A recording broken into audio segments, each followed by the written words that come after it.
असम में NRC list जारी हो गया है। करीब 19 लाख लोगों का इस लिस्ट में नाम नहीं है। बिल्कुल, और अब विपक्ष के साथ साथ बीजेपी नेता भी एनआरसी लिस्ट पर सवाल उठा रहे हैं। बीजेपी के मंत्री हेमंत शर्मा बिस्वा ने कहा है कि ये लिस्ट फाइनल नहीं है। दरअसल 19 लाख लोगों का नाम नहीं आने से असम में सियासी घमासान शुरू हो गया है, लेकिन इस लिस्ट में जिनका नाम नहीं है उसके लिए प्रावधान किए गए हैं। हमारे सहयोगी रविकांत राय ज्यादा जानकारी के साथ जुड़ गए हैं। रविकांत, जैसा कि माना जा रहा था, फाइनल लिस्ट जब जारी होगी उसके बाद लोगों के अंदर विरोध की भावना जो है वो उठेगी, साथ ही साथ विपक्ष भी लगातार हमलावर रहेगा और ऐसा देखने को भी मिल रहा है। हालांकि यहाँ पर बीजेपी नेता खुद कहते हुए नजर आ रहे हैं कि ये फाइनल लिस्ट नहीं है और खुद इसका विरोध कर रहे हैं।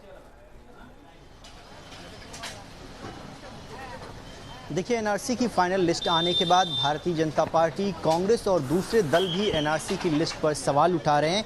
असम की जनता क्या सोचती है, क्योंकि जो उम्मीद की जा रही थी कि जो 19 लाख लोग हैं उनमें उन लोगों को ही आइडेंटिफाई किया जाएगा जो भारत के नहीं हैं, लेकिन जानकारी ऐसी मिल रही है कि इसमें वो लोग भी शामिल हैं जिनका नाम नहीं है, जो असम के निवासी हैं। असम की जनता क्या सोचती है? जो एनआरसी की लिस्ट आई है जिसमें 19 लाख लोगों का नाम नहीं है, क्या आप लोग सोचते हैं इस लिस्ट से आप लोग संतुष्ट हैं? देखिए, पहले तो हम राज्य सरकार, केंद्र सरकार और सुप्रीम कोर्ट को धन्यवाद देना चाहेंगे कि आसाम में एक लंबा आंदोलन चला और उसके बाद में एनआरसी अपडेट का काम संपूर्ण हुआ, लेकिन जो आशा आसाम वासियों को इस एनआरसी से थी वो पूरी नहीं हुई। इसमें कुछ त्रुटियां रह गई है। इस बात का उल्लेख जो एनआरसी के जो कोऑर्डिनेटर है हजेला साहब, उन्होंने भी इस बात का जिक्र किया कि लेगेसी जो डाटा है उसका मिसयूज हुआ है। और आप देखिए, जो सीमावर्ती इलाके हैं जहां हमें आशंका थी कि सबसे ज़्यादा घुसपैठी है, जैसे दुबड़ी हुआ, मानकाचर हुआ, बरपेटा हुआ, कोकराझार हुआ, वहाँ सिर्फ 6% लोगों के नाम। आप लोग बताइए, आप लोगों को भी लगता है कि जो एनआरसी की लिस्ट आई है उसमें गड़बड़ी हुए, उन लोगों के भी नाम नहीं जो प्रॉपर असम के रहने वाले? बिल्कुल, एकदम इसमें भी एकदम 100% है कि जो विदेशी थे वो स्वदेशी हो गए हैं और जो स्वदेशी थे वो विदेशी हो गए हैं। हम आज भी हमारे बहुत सारे हिंदी भाषी लोग जो हैं इसमें वंचित हैं इस एनआरसी से।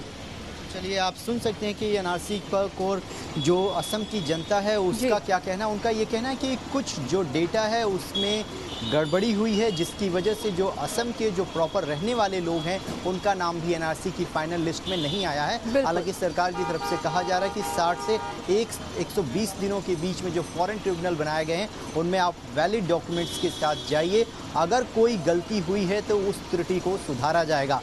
कल मुख्यमंत्री और यहाँ के राज्यपाल जगदीश मुखी ने भी न्यूज़ नेशन से खास बातचीत में ये कहा कि किसी भी प्रकार से किसी को डरने की ज़रूरत नहीं है। 120 दिनों का समय दिया गया है, इसमें आप अप्लाई कीजिए और डॉक्यूमेंट्स आपके पास है तो सरकार पूरा न्याय करेगी। चलिए, बहुत बहुत सरकार पूरा न्याय करेगी। अंशिका, दूसरी बात यह है कि न्यायालय में जाने का भी एक ऑप्शन इन लोगों के पास है। एक छोटे से ब्रेक के लिए हम रुक रहे हैं, फौरन वापस लौटेंगे। अब बने रहिए हमारे साथ।